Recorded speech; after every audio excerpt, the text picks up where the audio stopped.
Tonight I begin with the obvious. It is not only abandoned Afghans who are running for cover.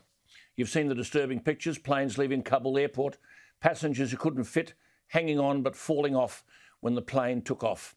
As one of my viewers reminded me, nonetheless, there is still goodness in this world. The crew of an American Army plane, normally authorised to carry 134 soldiers, answered the prayers of 640 Afghans. Look at them. You look at the images, consider the personal and incredible danger to the crew. It makes you cry. It is a metaphor of the complete and utter failure of leadership across the Western world. Everything many of us argued about the Biden leadership has now been borne out. There's no way Trump would have allowed this Taliban scorched earth policy to materialise. These are scenes reminiscent of the fall of Saigon 46 years ago. Forget any denials to the contrary. Kabul is Saigon revisited. A bit of history. The United States, North and South Vietnam and the Viet Cong signed a peace agreement in January 1973 to end direct US involvement in the Vietnam War. The key provision included a ceasefire throughout Vietnam and the withdrawal of US forces, the release of prisoners of war and the reunification of North and South Vietnam. The South Vietnamese government was to remain in place until new elections were held.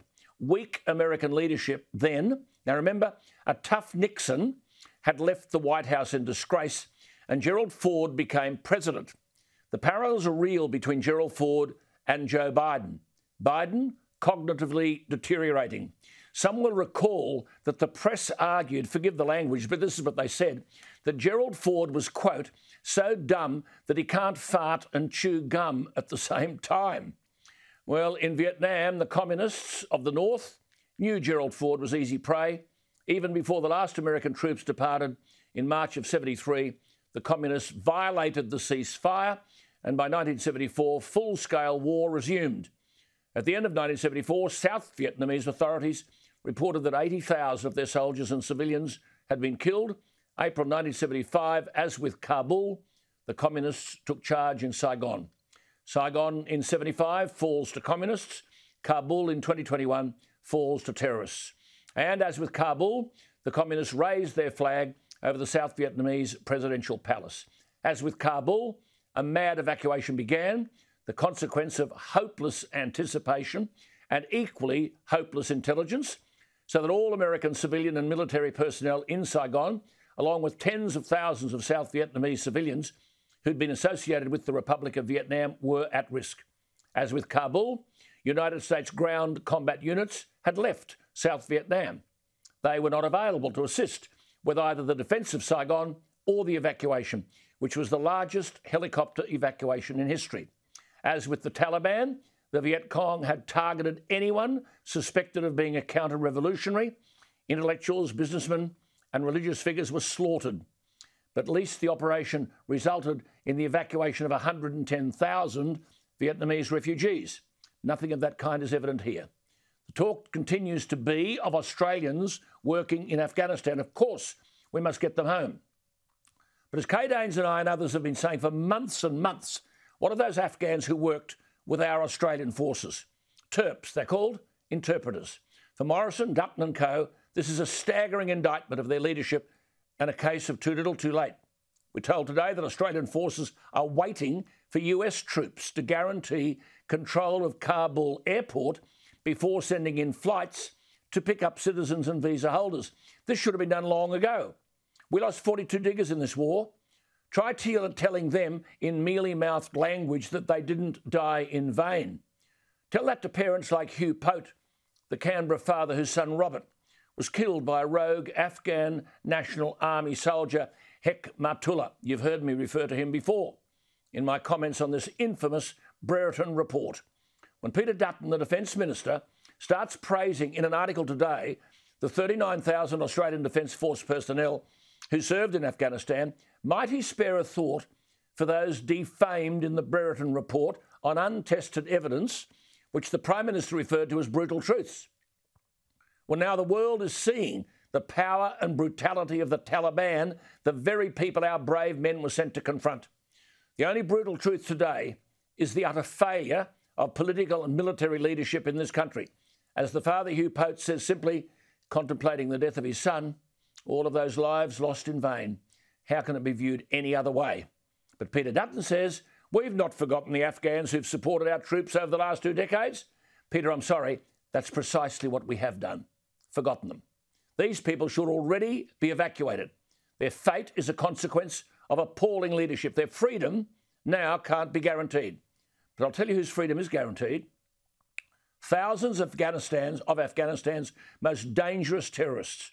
They've already been set free as the Taliban has seized control of the former US-based Bagram, which contained 5,000 of the Taliban's most dangerous men. Al-Qaeda and Islamic State fighters captured on the battlefield by our men in their forlorn fight for democracy. Rightly, as I said last night, the former President Trump has called on Biden to resign in disgrace for, quote, what is allowed to happen in Afghanistan. Just have a listen to what Biden... Now listen, this is unbelievable. This is what the President of the United States said on July 8. Is a Taliban takeover of Afghanistan now inevitable? No, it is not.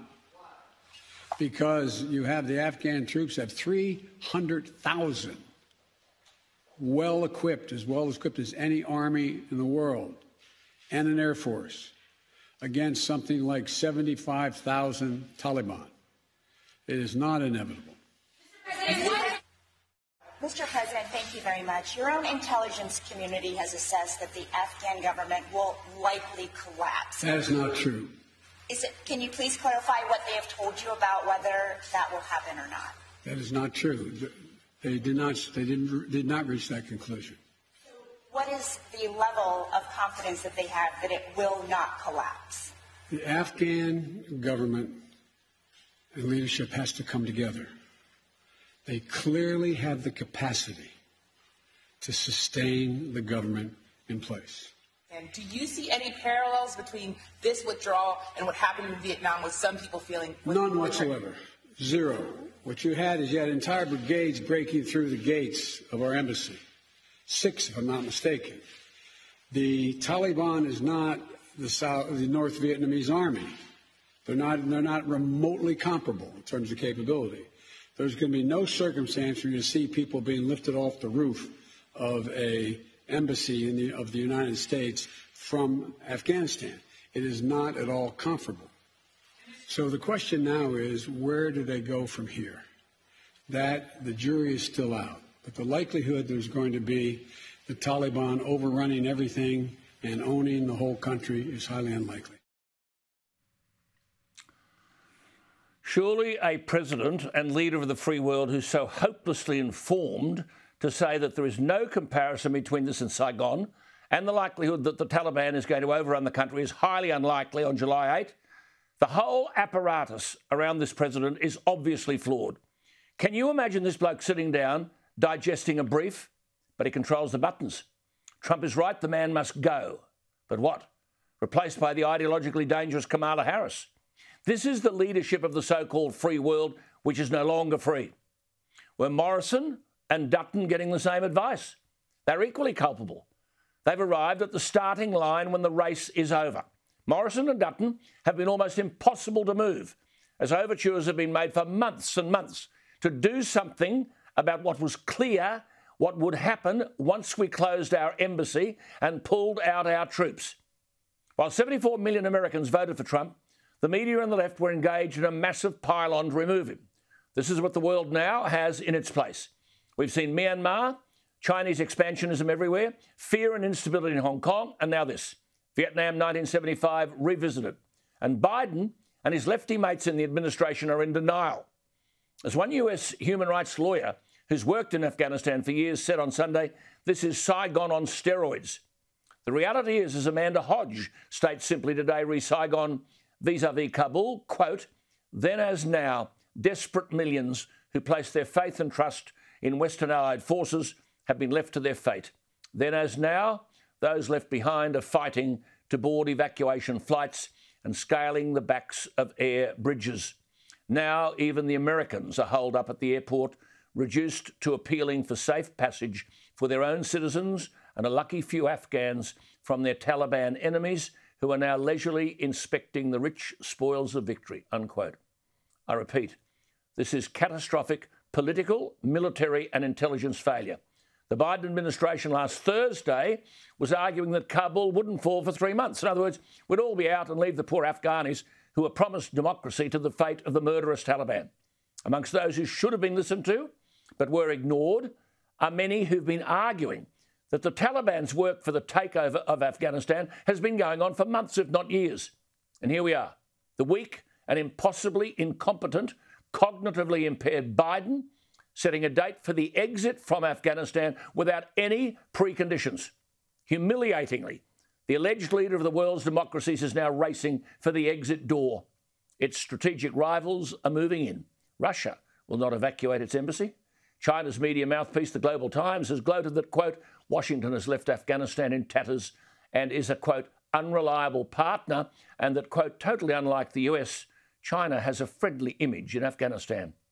Now, within a couple of days, as Greg Sheridan has said, one of the most extreme Islamist and terrorist groups in the world takes complete control of a nation and, incidentally, as he said, a vast amount of American weaponry. As I said to you last night, Dr. Kay Danes and I, Catherine McGregor and Jason Skanes, have argued for months and months and months for immediate action for evacuation.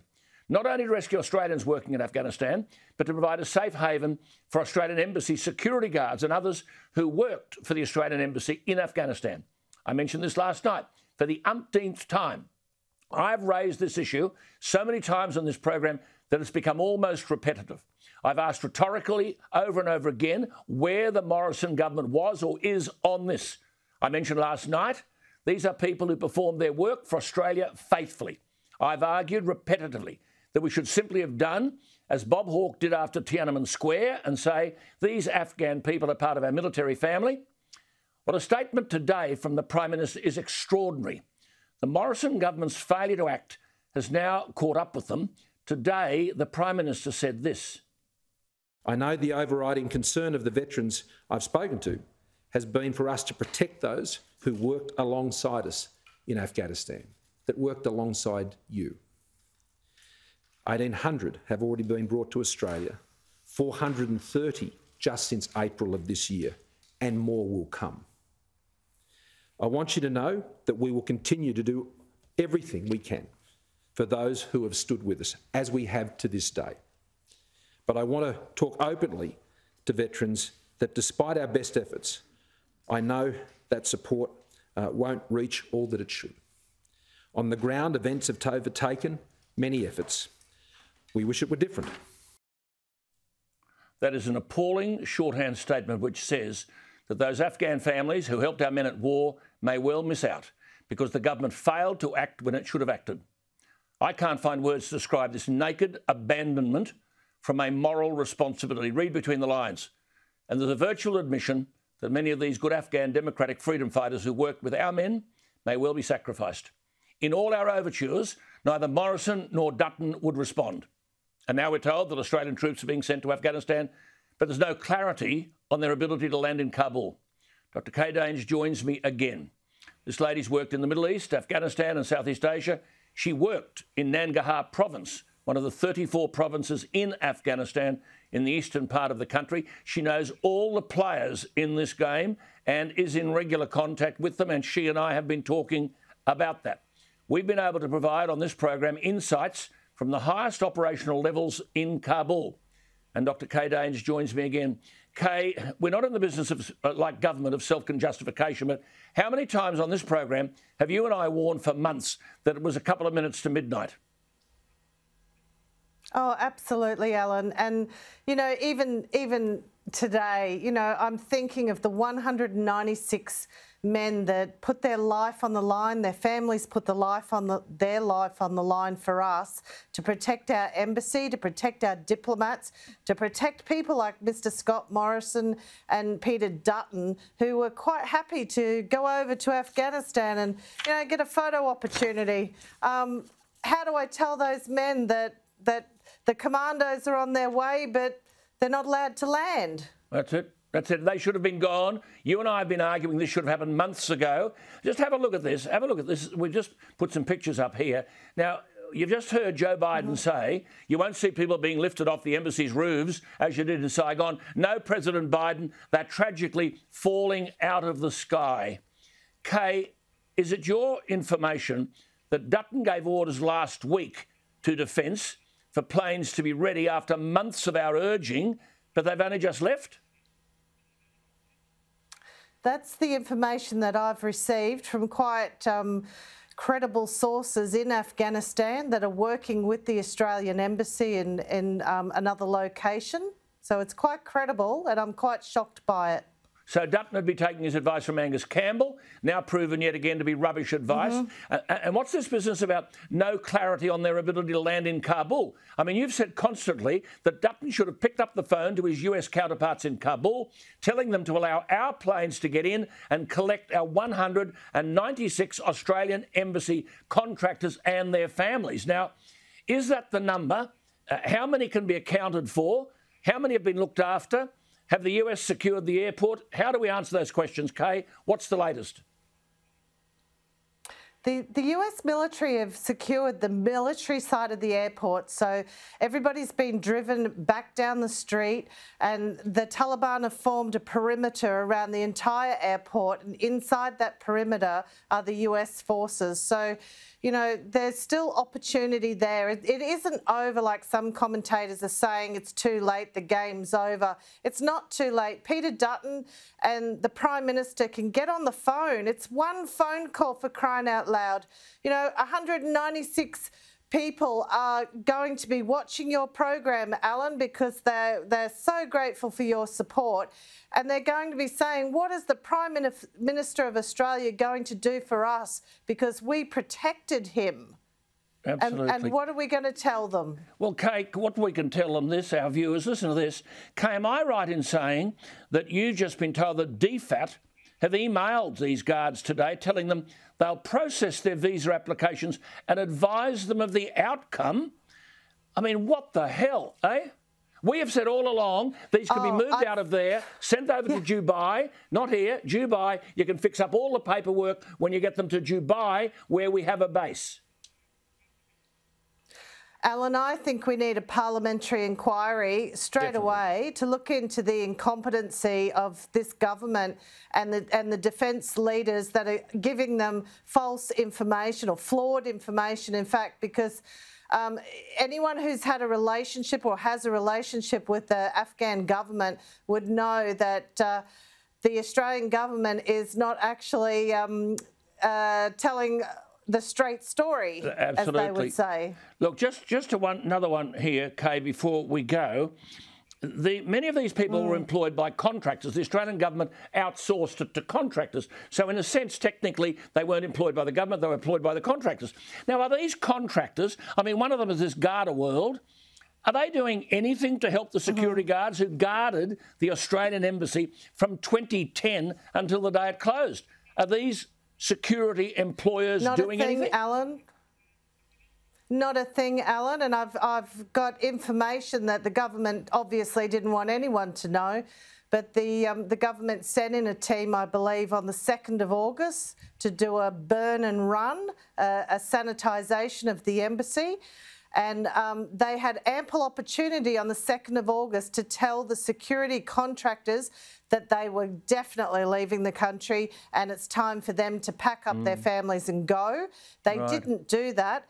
On the 7th of August, the ambassador helped the guards and the contractors with their visa applications. I mean, what's going on? There's something very stinky about this. I think we need a parliamentary inquiry. Right. Just before we go, I should say that it is our information, isn't it, Kay, that the Taliban have undertaken house-to-house inspections. 5 journalists have reportedly been searched at their homes. We don't know which countries they're from. Businessmen who helped build some of Kabul's key infrastructure have suddenly disappeared. They've been taken. And I don't know. Kay, look, we'll leave it there. Unfortunately, I've got to... Keep fighting, Alan. Keep fighting. We'll do our best, Kay. Thank you so much. And you and I will keep in touch. There she is, Dr. Kay Danes.